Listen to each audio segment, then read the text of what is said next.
Hairang Leirang Channelna mayamgidamakta puduna laksari Phungawari Hui Macha Loisang. Thaina mamangaida laibak amada pakhang amaga leisabi amaga leirami. Makhoi ani yamna nungsinai. Amana sibada amana matung inasi haina wasaknaraba matungda launa lainaduna matam khara nungaina pale. Laigi nongdamdagi nongma ikhang khanghaudana nupi adu sire. Haina kiba matungina nupa adu kapladuna turelda chungthaduna mathwai thakre. Magi hui adu gau gau khongladuna torbanda kaptuna lehawi. Taibang miram lenda makhoi anigi nungsinakhiba matau adu ubada penman khraduna asibagi laina nakhoi ani matam watli miram lenda amuk hanna palukho haina tharakpoire. Hui aduga loinana makhoi ani umang phauduna asum lai. Khara chatlaga nupa aduna waraduna potha kisi haiduna pothabadagi tumthokre. Sada thaktabana choktharaba magi nupa aduna tumduna leibadu ubada nupi adu nungaitraduna sana thaknaba kharadang thiruge haiduna torbalomda asum lakpoire. Mana asum lakpada hidinga lalonba ama manai maselga loinana hi tongduna lakpadu thaplapna uri. Nupi adugi manak yaurakpada hi adu lepkhre.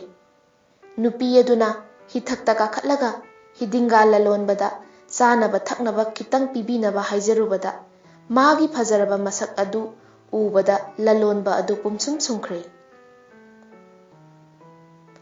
Mahakna nupi aduda launingbata lau haiduna sana lupa thanna hapa upu adu hangdoktuna apamba khalhalle. Sana lupa likon mayam adu ubada nupi adu pumngau ngaukhre. Aphapata khankhidre. Mapuroiba asonba amma lehauri haiba phauba kaukre. Upuda leiriba mayam adu lokthokduna pangsida sijille. Hanaga masak phajabani phajaraba likon mayam adu sijille. Hainingai leitre phajabada. Hidinga lalonbana hairekpoire. Sakhen bi ibema aigi lan thum mayam asigi mapu oibiro chatlasi. Aigi punsigi loinabi oibiro. Nupi adu yare. Hithakta tongduna chatkibaduna makha pangna asum honkhraga lalonbagi mayum yauraduna hi adu khamlaga yum adugi manungda changkhre. Tauriba thaudok mayam adu urakpa amadi matung inarakpa huina hidinga lalonbaga loinana nupi aduna chatkiba lambi chatkiba yum adu khangdoklaga umang mayada tumduna lehauba mapu adugi manakta laklaga mapu adubu khongladuna haudoklare. Nupa aduna haugalakpa matamdadi magi nupi leiramdre. Hui aduna magi phiji chingladuna lakpana hidinga lalonbagi yum adu yaurakle. Asonba nupa aduna changlakpada magi nupina mapan thoklakpaga mata sanarudana makhoi ani unare. Nupi aduna imungda prap changkhraga magi anauba nupa lalonba aduda tamlure. Hidinga lalonbana makhutta chayama paiduna thoraklaga nupa adubu tap taba makhai phubadagi sire. Sire ningduna sumang matonda leibak khara tawthoklaga phumjillaboire. Mathakta napi singna kharasu kupsinduna thamle. Thaudok asi ngasai makhai mamit kuptana yengduna leiramba mapu ningba hui aduna khongladuna mafam adudagi konunggi darbar yauna chelakle. Ningthau phamnaiba mayamna tilliba darbar aduda huina khongladuna mayaida changsinglakpadu ubada mayam ngakpana kham thengkhre. Minai misal kayana phana tanthoknaba hotnai yaba kauba leite. Mayana phamnaiba amagi phiji chingi. Mayamna mata amani haiduna huina phiji chingliba lambi adomda huigi matung inna phamnaiba khara lakle. Asumna lakpana ngasai magi mapu phumkiba mafam adu yaubada chapleptuna. Khumang aniga makhujilna laibak khro khotlaga gau khongboire.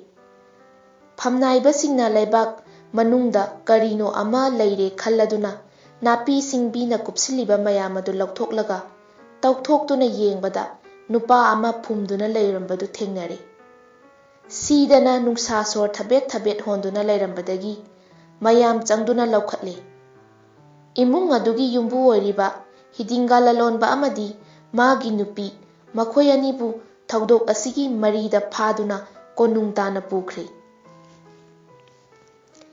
Ningthauna numit kayani chupna bizar tauba ngamdrabada wathok asi laibak tugi angang aphauba taraduna ningthaugi phamnaiba singna numidang wairam kumlakpada sanje naha angang anikhak na laknarakpoire.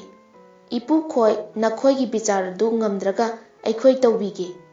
Asumna numit khuding laknarakpaduda nongmadi ningthauda tamle. Ningthauna manai masal thaduna angang anidu kakhotlalaga bizar tauba ngamgadra hangbada angang anina ngamgani kumbadagi mathangi numita bizar taunaba lepkhre. Luraba bizar sibu angang anina taugani tabada laibak miyam hupna ningthaugi konungda tillare.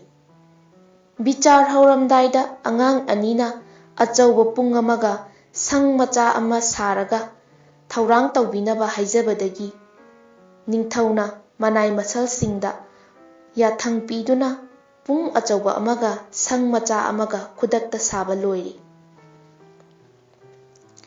Pung achauba adu angang anina sang adugi manungda pusinkhraga manungdagi thong lonsinkhre. Punggi pungli satlaga mamai phaktokle angang ama che kolom pairaga pungmai phakliba maikai adomda changkhraga pung manungda phamduna leire. Hanagumna pung mamai adu amuk pansile. Atopa mapanda leihoriba angang aduna sangi thongdu hangdoklaga ningthaugi wayel sang tamna lakle aduga ningthauda hangatlare. Iningthau ibungo nanai aikhoi anigi wayen si haujarage. Ningthauna haunaba yathang pibadagi nupa macha ani duna hidinga lalonbabu kausillaga hairei. Sang machagi manungda leihauba pung asi laigi pungni. Masi kokta thongatpiraga ningthaugi sana mang tana pubirau. Kokta thongatuna puraktringaigi mamangda wayel asi wari wakhong pumnamak chumna libiramu. Karigumba aranwa wari wakhong libiramlabadi pung asina nanduna soidana hatkani. Hidinga lalonbana pung lauba chatkre.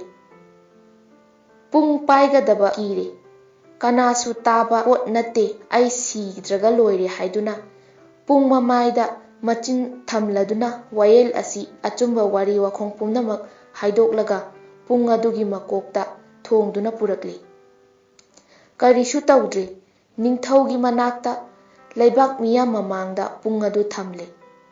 Mayam pumnamak angangi angakpa wayel asi pukning changna yengnai. Ningthauna minai thaduna pung adu sang manungdagi amuk thamhalure. Mathangda asonba nupa adugi saruk tare. Aroibada nupi makhoi hum sigani kibadagi achumba wa loina haidoklaga pung adu purakpabu kana amata asi ana thoktre.